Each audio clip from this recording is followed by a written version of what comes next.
اور انٹرنیشنلی آپ دیکھیں نا کہ آپ کی ریٹنگ کیا ہے. ابھی کل ہی میرا ہے کہ اس نے جو ہے جسٹس ورلڈ پروگرام انہوں نے جو دیا ہے ہمارا نمبر ہے میرا کوئی 142 میں 129 کوئی پتہ نہیں کس نمبر کے اوپر ہے کہ ہم جہاں کھڑے ہیں.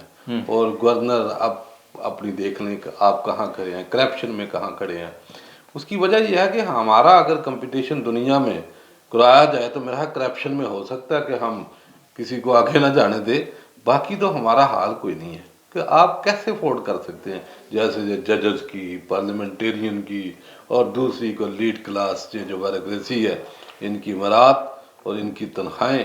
میرا خیال ہے کہ کیا ایک مقروض ملک یہ افورڈ کر سکتا ہے؟ یہ تو ایک فضول خرچی ہے. اور سرے عام آپ جیسے ان کے دیکھو نا ان کا رہن سہن، ان کے پروٹوکول، اور غریب عوام جس کے پاس 2 وقت کا کھانا نہیں ہے. مجھے بتائیں کہ لوگ خودکشی کر رہے، کوئی ٹرین کے اوپر، کوئی پنکھوں سے لٹک رہا ہے، کوئی بجلی کے بلوں کی وجہ سے جو ہے خودکشی کر رہے ہیں لوگ. اور آپ دیکھیں ابھی عوام کو کیا دیا، مطلب کل کی خبر نہیں پڑی، آج کی خبر کہ 50 پیسے جو ہے نا وہ پیٹرول پتہ نہیں سستا کر دیے. کمال کی جو ہے نا وہ دنیا کو کیا. اور اگر یہ جو بندے خودکشی سے مر رہے ہیں اگر یہ اپنا پروٹوکول ہی کم کر دیں تو میرا خیال شاید یہ جتنے غریب لوگ ہیں ان کی جو ہے کوئی سہولت بن جائے، ان کا کوئی سامان ہو جائے. یہ فضول خرچی میں آتا ہے. لیکن میرا خیال ہے کہ ان کو چونکہ سروکار دیں گے، ان کا ایک ہی مشن ہے کہ یہاں سے مال لوٹنا ہے، منی لانڈرنگ کے ذریعے، لانچوں کے ذریعے، جعلی اکاؤنٹس کے ذریعے جو ہے باہر بیلجیم، آسٹریلیا، دبئی، پھر پناما لیکس، پنڈورا پیپرز، یہ دنیا میں ان کے نام ہیں. تو میرا ہے یہ اپنے کام میں ماہر ہے اور بالکل جو ہے وہ مہارت رکھ رہے ہیں. ابھی جو کابینہ بنے ان میں کون سا کوئی اتنا بڑا کوئی انجینئر ہے. تو جیسے آپ نے اس حوالے سے کہا سید عمر گردیزی، ان سے میں اس حوالے سے پوچھوں گا کہ ایک تو چلے ہم حکومت کی بات کر رہے ہیں لیکن اپوزیشن بھی ایز سچ کوئی پراپر رول نہیں دے رہی، نہ وہ اسمبلی کے اندر نہ وہ باہر جلسے جلوسوں میں. اور خاص کر کے جب مراد ان کی بڑھانی ہوں تو سارے ایک ساتھ ہو جاتے ہیں، ایک ساتھ وہ تمام تر چیزیں بل بھی پاس کروا دیتے ہیں، ساری چیزیں اپنے لیے کروا لیتے ہیں، لیکن عوام کے لیے کوئی بھی کھڑا نہیں ہو رہا. ایون پی ٹی آئی کی اگر بات کی جائے بڑی سٹرونگ ہے اپوزیشن ان کی، لیکن ایز سچ وہ عام آدمی کے لیے وہ اپوزیشن بھی نہیں کر پا رہے. جی عمر گردیزی. جی بہت زبردست سوال کیا آپ نے. پاکستان کی سیاست میں اس وقت ایک دلچسپ کھیل جاری ہے. حکومت اور اپوزیشن کی جو آپس میں جو آنگ مچولی چل رہی ہے اس کو دیکھ کے تو عام بندہ اپنا سر پکڑ کے بیٹھ جاتا ہے. ایک طرف بیساکھیوں کے سارے پہ کھڑی خیراتی نشستوں پر براجمان فارم 47 کی حکومت ہے جو عوام سے زیادہ سے زیادہ اپنے سرپرستوں کی وفاداری نبھانے میں مصروف ہے. دوسری طرف اپوزیشن کی جماعتیں ہیں جو برسوں تک، اور خاص کر کے پی ٹی آئی کو میں اس میں کہوں گا کہ برسوں تک ایک دوسرے کو سیاسی گناہگار سمجھتے رہے. اپنی بھی انہوں نے حکومت کیا، آج ایک پلیٹ فارم کھڑے ہو کے کوئی انقلاب لانے کے دعوے بھی کر رہے ہیں. عوام کا کوئی ذکر نہیں ہے، عوام کے کوئی مسائل نہیں ہے، انہیں صرف اپنے قیدی کی فکر ہے، انہیں صرف اپنے جو قیدیوں کی جو دیگر سیاسی ورکرز ہیں ان کی فکر ہے، انہیں عوام کی کوئی فکر نہیں ہے. حکومت کی حالت ایسی ہے جیسے کسی نحیف مریض کو وینٹیلیٹر پہ رکھا ہو جو اپنی زندگی کی خیرات دن بدن بڑھوانے کے چکر میں ہے. وزراء کی فوج ظفر موج انہوں نے لا کے کھڑی کر دی ہمارے کندھوں پہ. اس کو جو جتنے بھی ان کے آپ لے لیں کہ جو ان کے تعریفیں کرنے والے وزراء تھے یا پھر ان کے جو حمایتی تھے ان کو انہوں نے نواز دیا ہے. ٹھیک ہے، پریشانی یہ ہے کہ جن کندھوں پر سوار ہو کر یہ حکومت اقتدار تک پہنچی ہے وہ کندھے بھی بوجھ سے تھک چکے ہیں. بیچارے وزراء روز پریس کانفرنس کر کے اپنے آپ کو مطمئن کرنے کی کوشش کرتے ہیں کہ سب اچھا کو سنبھالنے کی جو صلاحیت ہے نا وہ کھو چکی ہے. ہر گزرتے دن کے ساتھ یہ مزید کمزور ہو رہی ہے اور اپوزیشن کے جو بڑھتا ہوا دباؤ ہے اس کے سامنے اس کے پسینے چھوٹ چکے ہیں. حالانکہ اپوزیشن کا جو دباؤ ہے وہ صرف ان کے اپنے ذاتی مفادات کے لیے ہے، عوام کا اس سے کوئی تعلق نہیں ہے. اب آتے ہیں اپوزیشن کی طرف جو ابھی تک مشترکہ جدوجہد کے نعرے لگا رہی ہے، مگر حقیقت یہ ہے کہ یہ اتحاد بھی ابھی اعتماد کے بحران میں مبتلا ہے. تحریک انصاف، جے یو آئی، جماعت اسلامی، عوام پاکستان پارٹی یا جتنی بھی جماعتیں ایک ساتھ تو کھڑی ہو گئی ہیں، مگر سوال یہ ہے کہ یہ کتنی دیر تک ایک ساتھ چل سکیں گی، کیونکہ ماضی میں بھی یہ مفادات کے لیے ایک دوسرے کو ناقابل اعتبار سمجھتے رہی ہیں. تو عوام کے لیے نا ان میں سے کوئی بھی نہیں ہے، نہ حکومت ہے نہ اپوزیشن ہے. یہ سب کے سب عوام کو لوٹنے کے لیے یہاں پہ جمع ہوتے ہیں، اپنے اپنے مفادات کے لیے ہوتے ہیں. یہاں پہ کوئی عوام کا ہمدرد نہیں ہے، عوام کا کسی کو کوئی درد نہیں ہے. صرف جھوٹی پریس کانفرنس سے پاکستان کی معیشت ٹھیک کروا دیں تو وہ کر دیں گے. حقیقت یہ ہے کہ عوام جب جاتی ہے جا کے وہ جب راشن خریدنے کے لیے جاتی ہے تو وہاں پہ جو اس کے آنسو ہیں، جب وہ چینی، آٹا، دال، دودھ، سبزی لیتی ہے تو یہ سب اس کی پہنچ سے دور ہو چکا ہے. حقیقت یہ ہے کہ بہتری نہیں آ رہی، بہتری صرف حکومتی وزراء کی جیبوں میں آ رہی ہے، عوام کے لیے کوئی بہتری نہیں ہے۔ چودھری صاحب اس حوالے سے کہیے گا، ایک تو سرمایہ کاری کے حوالے سے کہا جا رہا ہے بڑے پیمانے پر سرمایہ کاری آ رہی ہے، اور صدر وزیر اعظم کے دورے بھی آپ نے دیکھے بیرون ممالک کے، وہ چائنا کے آپ دیکھ سکتے ہیں، متحدہ عرب امارات کے، سعودی عرب کے، قطر کے، تمام تر دورے کیے گئے۔ کیا سمجھتے ہیں آنے والے وقتوں میں پاکستان میں ایک براڈ لیول پہ سرمایہ کاری آ رہی ہے جو پاکستان کی معیشت میں ریڑھ کی ہڈی ثابت ہوگی، یا آپ یہ کہہ سکتے ہیں کہ پاکستان کی معیشت بہت اچھے طریقے سے آگے بڑھے گی؟ دیکھیں بات یہ ہے کہ جب سے یہ رجیم چینج ہوا، PDM-1 اور ابھی PDM-2 کی گورنمنٹ آئی، تو میرا خیال ہے یہ تو خبروں میں بہت سنا گیا کہ $100 ارب کی سرمایہ کاری آ رہی ہے۔ ٹھیک، پتہ نہیں 25 ارب کون سا ملک ہے، کوئی سعودیہ دے رہا ہے، قطر دے رہا ہے، دبئی دے رہا ہے، پتہ نہیں کہاں سے آنا ہے۔ ابھی میرا ہے کہ 100 سے نیچے آ کے میرا ہے کہ ابھی 1-2 ارب کی بات کر رہے ہیں۔ کون لائے گا یہاں اچھا سرمایہ ویسے کاری؟ چودھری صاحب اس سے پہلے سرمایہ کاری نہیں آئی کیا پاکستان میں؟ سرمایہ کاری، آپ نے سرمایہ کاری کا ڈیزائن ہی نہیں کیا ملک کو، آپ نے تو کشکول کے اوپر ملک کو رکھا ہے کہ آپ نے بھیک لینی ہے، قرض لینا ہے اور قرض کے اوپر ملک چلانا ہے۔ آپ نے کوئی ڈیزائن کیا ہے کہ آپ نے کوئی ایسی IT کوئی انڈسٹری لگائی ہو، کوئی ایسی چیز کہ جس کو آپ ایکسپورٹ کر سکتے ہو، اور زیادہ سے زیادہ کیا کر سکتے ہیں؟ یہ اینٹوں سے گھر بنانے سیکھیں۔ مجھے بتائیں اس کے علاوہ کیا؟ جو آباد زمینیں وہاں ہاؤسنگ سوسائٹی بن رہی ہے، اور جو صحرا ہے اس کو آباد کرنے کی بات کر رہے ہیں۔ اور بھائی جو آباد ہے پہلے اس کو تو روک لو، کہ آپ ہاؤسنگ سوسائٹی کو تو بینڈ کر لیں۔ کہیں DHA بن رہا ہے، کہیں بیریا بن رہا ہے، کہیں فلاں انکلیو بن رہا ہے فلاں۔ مجھے بتائیں کہ جو آباد زمینیں ہیں ان کو چھوڑ کے لوگوں کو لگا دیا جناب ہم صحرا آباد کر رہے ہیں، جو آباد ہے اس کے اوپر مکان۔ یہ کیا بے وقوفانہ سی ایک سوچ ہے ان لوگوں کی۔ میرا خیال ہے کہ ابھی یہ وقت ہے کہ آج ہم اسی پلیٹ فارم سے پھر دوبارہ کہتے ہیں کہ اگر یہ ہاؤسنگ سوسائٹی کو آپ نے بین نہ کیا، کوئی ایک ڈیزائن نہ دیا ملک کو، تو یہ چند سال، زیادہ دیر ٹائم نہیں لگے گا جتنی تیزی سے یہ بڑے بڑے ٹائکون، یہ خط جو ہے، یہ بڑے بڑے ہاؤسنگ سوسائٹیوں کے مالک، یہ میرا ہے کھا جائیں گے، اور یہ گندم چاول یہ اجناس کہاں سے لیں گے؟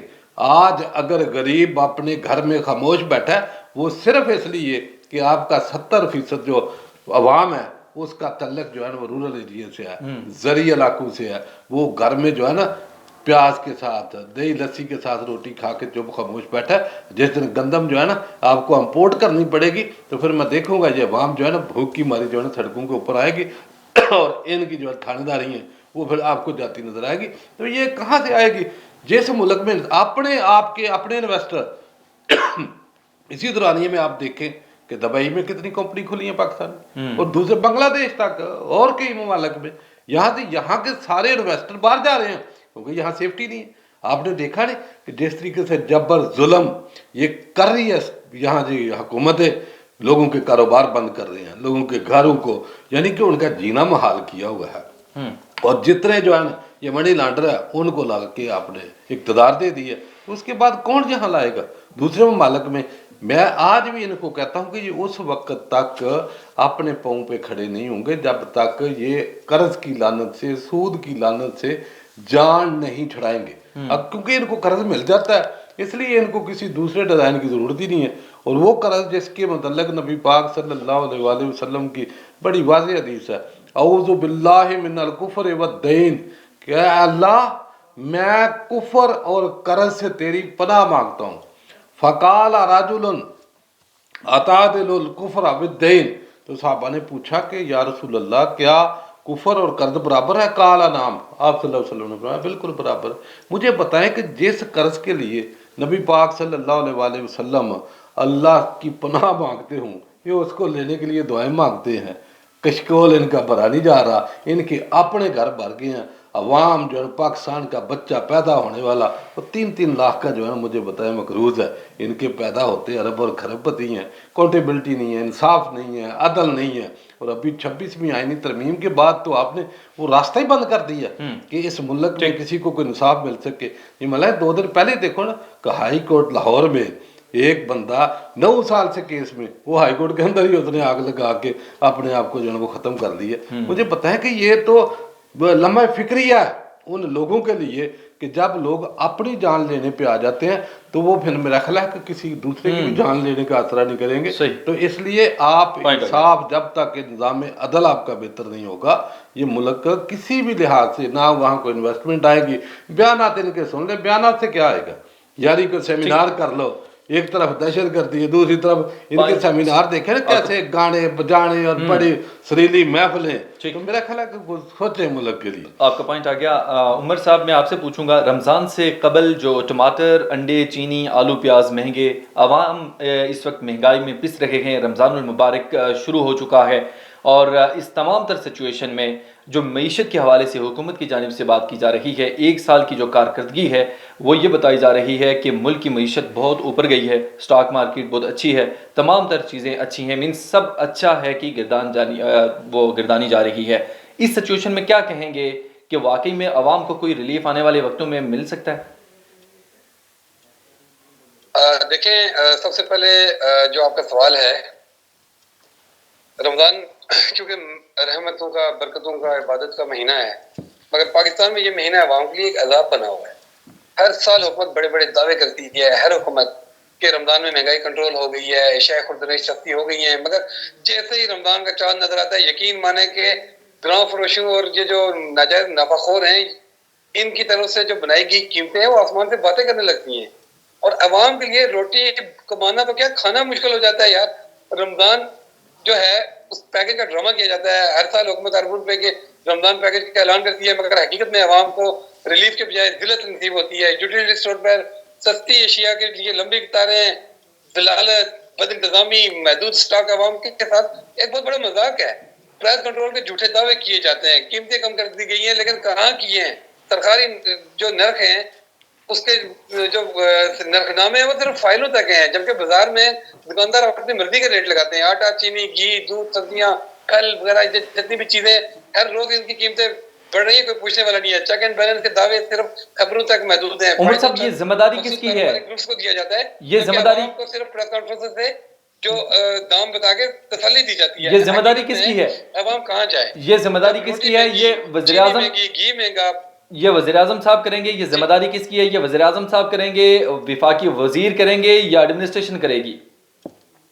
دیکھیں, یہ تو وزیر اعظم صاحب احکامات جاری کریں گے, سختی اوپر سے ہوگی تو نیچے والے کریں گے نا. جب اوپر ہی سب چور ایک ساتھ مل کے بیٹھے ہوئے ہیں تو نیچے والوں کو تو حوصلہ انہیں کی طرف سے ہے نا کہ وہ خود چوریاں کر رہے ہیں, تو نیچے والوں کو کون پوچھے گا؟ نیچے والوں سے پوچھیں گے تو یہ اوپر والوں کو بلیک میل کریں گے, اوپر والوں سے بات ہوگی تو وہ ان سے اوپر والوں کو بلیک میل کریں گے. بلیک میلنگ میں یہ ملک چل رہا ہے. یہ ملک اس وقت یقین مانے کہ اس حد تک افسوسناک حد تک جا چکا ہے کہ مجھے نہیں پتا کہ اس ملک کا مستقبل اللہ کرے بہتر ہو, لیکن ان لوگوں کے ہوتے ہوئے مستقبل بہتر نظر نہیں آ رہا ہے. رمضان گزاروں کو اگر واقعی عوامی فلاح کا ذریعہ بنانا ہے تو اس میں سرکاری کرپشن کو ختم کرنا ہوتا ہے. سرکاری کرپشن کس کے ساتھ جڑی ہوئی ہے؟ انہی لوگوں کے ساتھ جڑی ہوئی ہے, حکومتوں کے ساتھ جڑی ہوئی ہے. وزراء نے اپنے جو بیوروکریٹس ہوتے ہیں ان کو کرپشن کے لیے کھلا چھوڑا ہوتا ہے. بیوروکریٹس جو ہے انہوں نے اپنے ماتحت ملازمین کو چھوڑا ہوتا ہے. وہ جا کے بازاروں میں یہ جو دکاندار ہیں ان سے بتاخوری مانگتے ہیں, وہ بتاخوری دینے کے چکر میں چیزیں مہنگی کرتے ہیں. تو یہ سب کے ساتھ ایک پورا چین جڑا ہوا ہے, یہ پورا ایک نیٹ ورک, ایک پورا مافیا. اور اس ملک میں صرف اور صرف جو نظام چل رہا ہے, جو اس وقت پختہ نظام ہے, وہ مافیا کے زور پہ ہی ہے. میں کہتا ہوں بیوروکریٹس کو خود سن چکا ہوں کیوں اس وقت اس سے تنگ تھے, کیونکہ وہ تھوڑا سا کڑا حساب کر رہا تھا ان کا.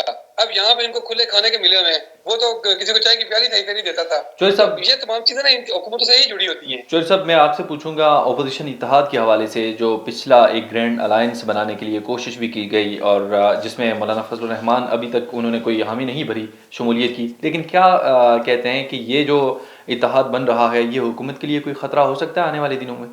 دیکھیں, بات یہ ہے کہ اگر جمہوریت ہو, ووٹ کا مقابلہ ووٹ کے ساتھ ہو تو پھر تو خطرہ ہو سکتا ہے. اگر ایک طرف ووٹ ہے اور دوسری طرف چھترول ہوتی ہے, جیسے جو الیکشن ہوا ہے, ایک طرف فارم 47 ہے, ایک طرف 45 ہے, یعنی مجھے بتائیں کہ عوام تو فارم 45 کے سنگ ہے اور پورا نظام آپ کا سپورٹ کر رہا ہے فارم 47 کو, تو وہاں جمہوریت کون سی ہے یا کس حکومت کو خطرہ ہو سکتا ہے؟ اگر خطرے کی بات ہو, عوام کی آرا کے آگے اگر یہ اپنی حنا اور ضد کو سرنڈر کر دے تو عوام کہاں ہے؟ کیا یہ مجھے بتایا کہ یہ بیانات اس وقت کا جو کمشنر پنڈی لیاقت جٹھا اس کا بیان کہ 60-70 ہزار ووٹوں سے ہارے ہوئے لوگوں کو ہم نے جتایا. اس وقت کا caretaker prime minister Kakar, اس کا جو مکالمہ ہوا نیف عباسی کے ساتھ، تو اس نے کیا کہا کہ اگر میں نے فارم 47 کی حیثیت بتا دی تو آپ منہ چھپاتے پھرو گے. یہ حال ہی میں چند دن پہلے گورنر پنجاب، اس نے کیا کہا کہ پورے پاکستان میں فارم 47 کی حکومت ہے. یہ ہم تو نہیں کہہ رہے، یہ آن دی ریکارڈ ہے ساری چیزیں، اور پوری عوام کو پتا ہے کہ جس طریقے سے الیکشن ڈے والے دن آپ نے جو ہے پورا نیٹ ورک بند کیا، موبائل فون بند کیے، اور بڑے مطمئن تھے اس کی وجہ کہ یہ کام کر چکے تھے سارا، کہ آپ نے نشان چھین لیا ہے، بندوں سے پریس کانفرنس جو ہے وہ کروا لی گئی ہیں. سارا کچھ کرنے کے باوجود، بے تحاشا ورکرز کو جو ہے بند کرنے کے باوجود جو الیکشن ہوا، اور رات تک جب رزلٹ آنے شروع ہوئے، جب دیکھا کہ یہ تو کاج پلٹ گئی ہے، تو 2/3 اکثریت تو کہیں اور جا رہی تھی، تو پھر انہیں پورے نظام کو ٹاپل کیا. ٹاپل کرنے کے بعد فارم 47 تیار کیے. ابھی فارم 47 کا مقابلہ مجھے بتائیں کہ یہ نہتے عوام کیسے کر سکتے ہیں؟ یہ حال ہی میں 26 نومبر پہ دیکھا نہیں، عوام تو نکلتی ہے، لیکن آگے اگر اس کا مقابلہ دفعہ 44 سے کیا جائے، آئین سازی سے کیا جائے، قانون سازی سے کیا جائے، فائرنگ اور شیلنگ کے ساتھ کیا جائے، تو یہ اتحاد وہاں کیا کریں گے؟ مجھے بتائیں نا، کہ یہاں تو نظام عدل انہوں نے اپنے اختیار میں لے لی ہے. یہ 26ویں آئین کی ترمیم کے بعد تو کون سی طاقت ہے؟ میرا خیال ہے کہ یہ اللہ کے خوف اور قہر سے ڈرے کہ بڑے بڑے جو ہے وہ ظالم آئے، اور اس کا جو ہے نام لینے والا اس دنیا میں کوئی نہیں ہے. لیکن عوام کی آرا کے آگے اپنے آپ کو سرنڈر کرے، اسی کا نام جمہوریت ہے، اور اسی میں ملک نے آگے جانا ہے. جب آپ اس طریقے کے لوگ لائیں گے تو عوام نیچے جو ہے سب پوائنٹ آ گیا. عمر گردیزی صاحب، آخری کوشچن آپ سے پوچھوں گا، شارٹ جواب دیجیے گا. اپوزیشن اتحاد آگے بڑھتا ہوا دیکھ رہے ہیں، اور اگر ان کیس اپوزیشن اتحاد بن بھی جاتا ہے، تمام تر چیزوں پر مطمئن ہو جاتے ہیں آگے بڑھنے کے لیے، تو کیا لائے عمل ہوگا؟ کس مین مدعے پہ بات کی جائے گی جس سے حکومت کو خطرہ ہو؟ دیکھیں، سب سے پہلی جو میں آپ کو بتاؤں کہ یہ پاکستان کی ہسٹری میں پہلی مرتبہ ہوا ہے کہ کیونکہ اس وقت پاکستان میں سیاست جو ہے اس میں ایک نیا سرکس لگا ہوا ہے، جس میں فارم 47 کی حکومت ایک طرف اپنی بیساکھیوں کے سارے پہ کھڑی ہے، دوسری طرف اپوزیشن کا جو بگڑتا ہوا موسم بادلوں کی گرج کے ساتھ بڑھ رہا ہے. اب سوال یہ ہے کہ یہ طوفان باقی حکومت کو باہر لے کے جائے گا یا ایک سیاسی دھمکی ہے؟ تو یہاں پہ میں آپ کو بتاؤں کہ پہلی دفعہ جو بانی پی ٹی آئی ہیں، عمران خان اور مولانا فضل الرحمان صاحب بھی ایک محاذ پر آئے ہیں، جو کبھی ایک دوسرے پہ الزامات کی بارش کرتے تھے. اب دونوں کا مشترکہ ہدف حکومت ہے، جس پر عوام پہلے ہی جیلی مینڈیٹ کا لیول لگا چکی ہے. یہ اپوزیشن جو ہے وہ کیا واقعی حکومت کے لیے خطرہ ہے یا پھر یہ زبانی خرچ ہے؟ تو اس وقت حکومت کے لیے جو 3 بڑے خطرات ہیں وہ عمران خان کی طرف سے عوامی دباؤ ہے، پہلے ہی عوامی طاقت کا مظاہرہ کر چکی ہے. اگر یہ ان کا بیانیہ مزید مضبوط ہو گیا، عوام کا صبر جواب دے گیا، تو حکومت کی راتوں کی نیند حرام ہو سکتی ہے. مولانا فضل الرحمان کو سیاست کی جو شطرنج ہے اس کا شاطر کھلاڑی سمجھا جاتا ہے. اگر وہ اپوزیشن کو متحد کرنے میں کامیاب ہو گئے تو حکومت کی مشکلات مزید کئی گنا بڑھ سکتی ہیں. معاشی بدحالی ہے، مہنگائی نے پہلے ہی عوام کو غصے میں مبتلا کر رکھا ہے. اگر اپوزیشن نے عوام کو ایک حقیقی تحریک میں بدل دیا تو حکومت کے لیے جو فارم 47 کی چھتری ہے وہ ناکافی ہو سکتی ہے. یہاں پہ میں آپ کو بتاؤں کہ حکومت کی موجودہ صورتحال ایسی ہے جیسے بس میں بیٹھا ہوا مسافر جو بغیر ٹکٹ کے سفر کر رہا ہوتا ہے اور ہر سٹاپ پر کنڈکٹر سے نظریں چرا رہا ہوتا ہے. اپوزیشن ایسی ہے جیسے بس کے باہر کھڑے وہ لوگ ہوتے ہیں جو بس کو دھکا دینے کی جو دھمکیاں تو لگا رہے ہوتے ہیں، لیکن خود بیٹھنے کی جو چکر ہیں وہ اس کے لیے جگہ بنا رہے ہوتے ہیں. تو عوام ان دونوں کے بیچ میں پھنس رہی ہے، کبھی حکومت کے جھوٹے دعووں پر تو کبھی اپوزیشن کی زبان جو گن گرج ہے اس پر یقین کر لیتی ہے. نتیجہ کوئی نظر نہیں آ رہا اس وقت تک دونوں طرف سے جو ہے کہ حکومت تو بلیک میل ہو رہی ہے، عوام کو ریلیف بھی نہیں دے پا رہی، مسلسل جھوٹ بول رہی ہے، اپنی ساکھ کھو رہی ہے.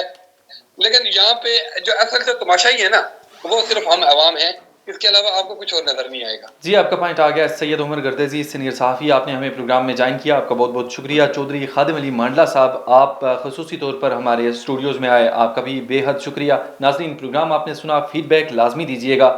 اگلے پروگرام کے لیے دیجیے اجازت. اللہ نگہبان.